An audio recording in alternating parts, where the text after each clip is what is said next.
Hello people of YouTube, I'm Anna, aka Artically Composed, and if you clicked on this video, you probably know what we're going to talk about today. The notorious NFT.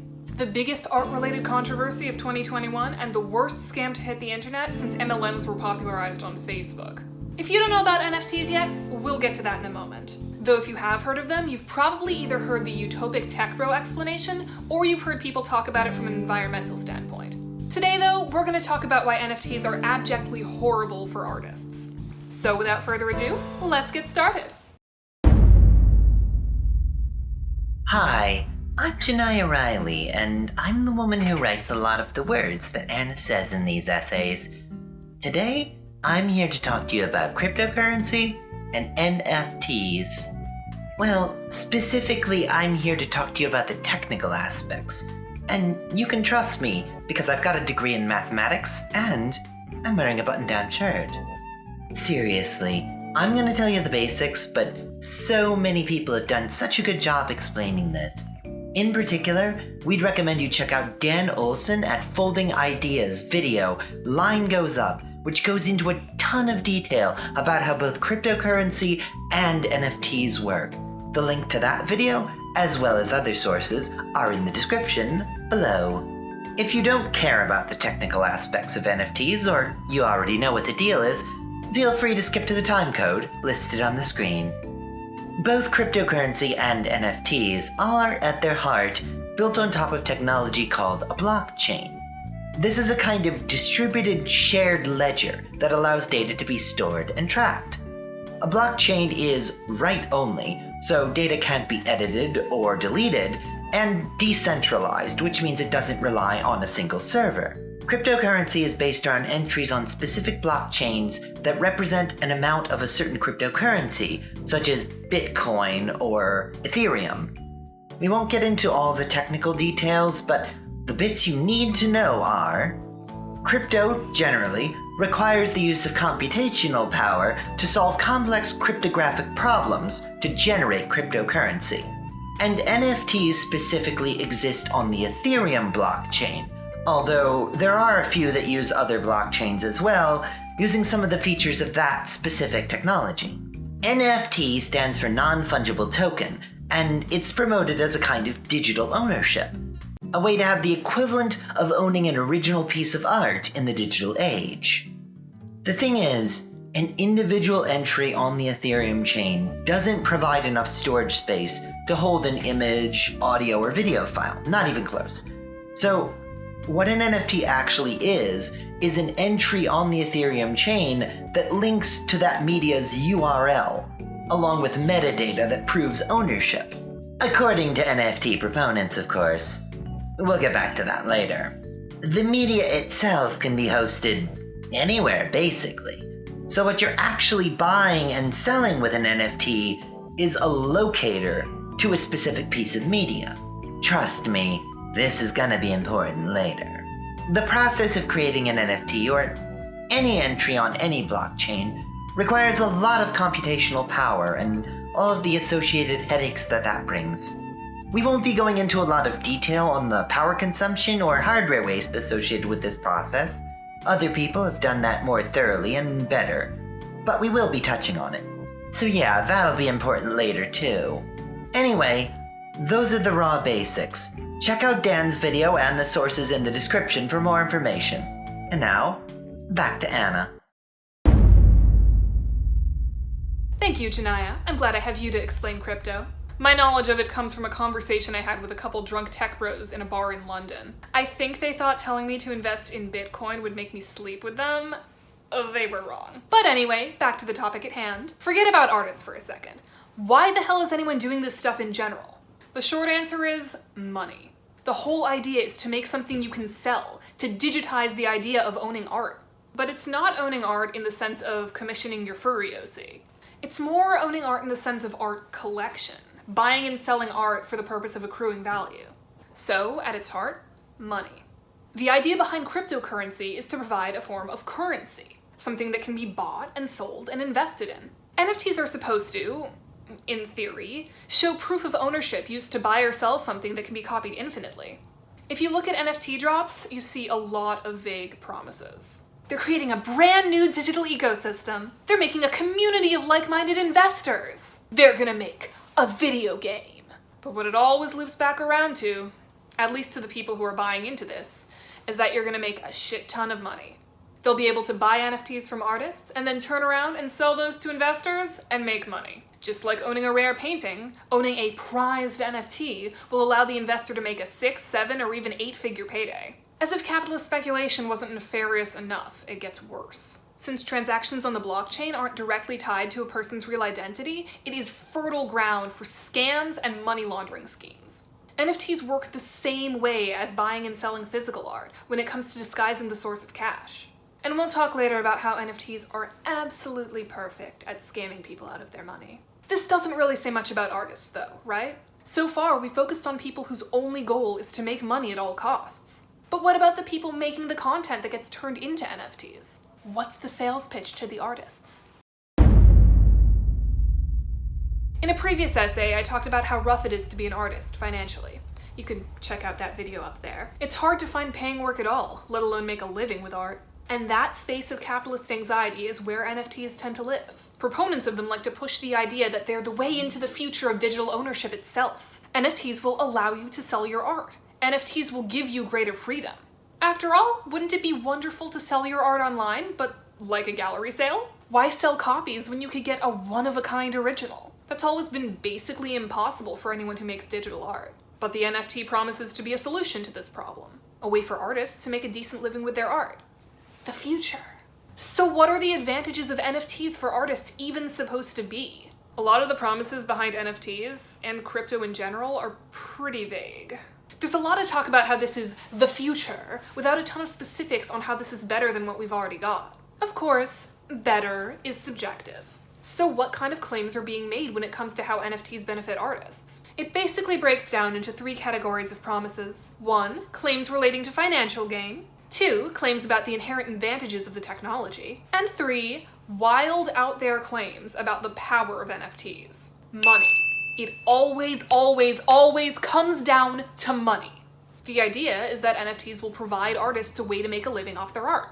And if you watched my essay about art under capitalism, you know why that's a big deal. So the promise is simple. NFTs will lead to more sales for more money. NFTs will provide a new market for the artist. NFTs will give the artist more financial control and freedom. The exact way this works is a little vague. People trying to promote NFTs will point to big dollar sales or major artists doing NFTs. Thing is, there's some big problems with this part, and we will talk about that. But maybe NFTs offer some other benefit? Some kind of advantages that go beyond this will make you more money? When talking about both NFTs and crypto in general, you hear a lot about the underlying technology. Or you hear about what people assume the technology can do. The idea is that it's more secure and gives you a sort of virtual analog for ownership. After all, it's on the blockchain. What does that actually mean for an artist? It usually comes down to proof of ownership and the idea that decentralization is always good. But again, there's more here, and a lot of major drawbacks. We'll get to that soon too. But maybe there's something else? Some silver bullet reason to use NFTs? The last category for the value of NFTs are, well, it kind of boils down to magic? These are claims like how NFTs of an item in a game will magically allow you to use that item in another game. Or ideas about a kind of metaverse, where things can be transferred between applications as if they were physical objects. There's also a lot of claims about how NFTs will create this whole ecosystem while being really vague on the details. This NFT will make a video game. What kind? Who fucking knows? This NFT will make a cartoon. These kinds of things are usually aimed more at potential investors than actual artists. But there's still this kind of NFTs can do anything attitude. And that's intended to appeal to anyone who might buy into NFTs, including artists. There are a lot of problems with these claims. I've been saying we'll talk about the problems with this later for a while now, so let's get to those problems. And strap in, because there are a lot of problems. Before I start, Jonaya wanted me to say that organizing this section was a nightmare, because there are so many fucking problems with NFTs. When it comes down to the issues that affect artists, you've basically got 2 categories. The first are issues of fraud, theft, and scams. The second are various issues with the inherent nature of NFTs, even if they're done right. Let's get the most blatant issue out of the way right off. A lot of NFTs are just straight up stolen art. If you've been paying attention to literally any of the stories about them, a lot of NFTs are made from art that doesn't belong to the people selling them. There's been multiple stories of bots designed to scrape art and music sites to automatically lift art without permission and use it to make NFTs. One specific example of this is HitPiece, a site that was up for only a couple days that scraped music from Spotify and sold it for $100 a piece. Just a few weeks ago, my Twitter was blowing up with people who'd had their music stolen by this site. Luckily, the site was taken down and was replaced with this. We're listening. Sure you are. Because of the decentralized nature of NFTs, regulating sites like OpenSea is notoriously difficult. And that assumes those marketplaces have any interest in regulating transactions in the first place, which they basically don't. The pseudonymous nature of the underlying crypto wallets also makes tracking art theft basically impossible. Even when it's not blatantly stolen, the world of NFTs is rife with scams designed to rip off artists. Recently, it came out that the woman who designed the notorious line of Bored Ape NFTs didn't know what it was being used for. There are tons of stories of artists who were commissioned for pieces that ended up being used for NFTs without their knowledge. There's also scams aimed at consumers that inflate the value of NFTs. A common scam involves minting an NFT and then buying it yourself with another crypto wallet, making it look like it made a bunch of money. The scammer then tries to get someone else to pay even more for that NFT because it looks like it's gaining value. But the whole thing is fake! It's a scam! The people marketing NFTs will happily make up demand, or just straight up lie about it. Celebrities are paid or convinced to lend their brand to NFTs, giving it an air of legitimacy. Half the time, the celebrities don't even know what they're endorsing. But it doesn't matter, because at its heart, NFTs are a Ponzi scheme. If you want to make money, you gotta find someone else to buy, and they need to find someone else to buy, and so forth. Until eventually the whole thing collapses and the last people in line are left holding a bag with nothing in it. But there has to be something that redeems NFTs, right? Maybe the core technology is so great that it outweighs the rampant fraud, speculation, and scams? Right? Even if we assume good faith and the best case for NFTs, they still kind of suck. There's a lot of claims about how they show proof of ownership and how they give artists control and freedom, and that's all just kind of bullshit. We can see from the rampant art theft that the idea that NFTs provide proof of ownership is nonsense. There are a ton of technical issues with the whole blockchain concept that we don't have the time or knowledge to get into, but there's a lot of problems there. The simple version is that the underlying technology doesn't actually work in the kind of magically good way that it's presented. A lot of the claims made are just flat out wrong. NFTs can't magically allow you to move assets from application to application. Games still require assets to be produced, and everything has to be put together and programmed manually. Just having a distributed ledger doesn't change that any more than having a database that tracks things in a centralized system. NFTs are vulnerable to a number of scams, exploits, and social engineering. And if you lose your NFTs in cryptocurrency, too bad. There's no one you can complain to, because the system is designed to be self-governing from the outset. And even if you manage to steer clear of all of this, NFTs are expensive to mint.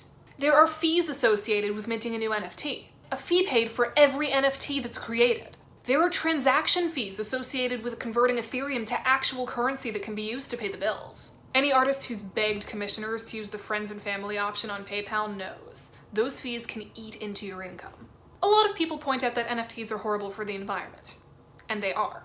They use a ton of power and physical resources that could be better used literally anywhere else. But even if all the environmental issues are fixed, that doesn't change the fact that NFTs are just an awful system to begin with. They're basically the way capitalism works now, but worse. More free-form, unregulated capitalism isn't going to set artists free. It's just going to make sure that only those who are already well off can make it at all. The fact that some artists make money off the scam doesn't make it a good thing. So yeah, I really don't think capitalism but more is a better solution to our problems. I really hope you haven't gotten this far and your takeaway is NFTs are good, actually. But you probably also wonder, what the hell are us artists supposed to do to stop this monster? The short answer is, don't support NFTs. Don't make NFTs out of your art. Don't buy, sell, or trade NFTs. Don't be a part of the scam, and don't do anything to perpetuate it. There's only so much you can do to prevent art theft, but keep your eyes open. Sites like DeviantArt have developed automated ways of checking major marketplaces for stolen art, and hopefully others will follow along too. There's not always that much you can do, but sometimes contacting the marketplace to ask them to remove your stolen art will work. If you take commissions, make sure you have specific exclusions for NFTs in your contracts or terms. Don't rely on assumptions. Make sure you have that shit right there in writing. Again, it won't stop someone who's determined to sell your work as an NFT, but it does give you some legal protections in terms of preventing those sales or misuse of your work. And of course, speak out against NFTs. A lot of companies are jumping on board with crypto and NFTs because it's trendy, but you can help by making it clear that this isn't something that most people want. Speak out against prominent artists who decide to sell NFTs. Their support makes this whole thing look more legit, and it's important that this not become something mainstream. The more people get educated in how awful NFTs are, the less likely they are to support them. It's not going to completely eliminate them, but maybe we can make an environment where they're seen as the harmful scam that they really are. So yeah, crypto sucks, NFTs are a scam, and the only people profiting off them are the same rich assholes we always hate on this channel. As always, thank you all so much for watching. If you like what you saw, I've got a couple other anti-capitalist videos in a playlist right here. And if you want to keep up with the new stuff I'm doing on here, make sure to click that subscribe button and ring the bell. First upload Monday a month is a new video essay. Second upload is some kind of fun voice content. Huge thanks to my patrons, Jonaya Riley, Tev Linsey, Stinky, and Rosalie Ross. If you want to see more of me, make sure to check out my social media in the links below, and also check out my Discord server if you want to join the Articulate community. Thank you all so much for watching, and I will see you all next time.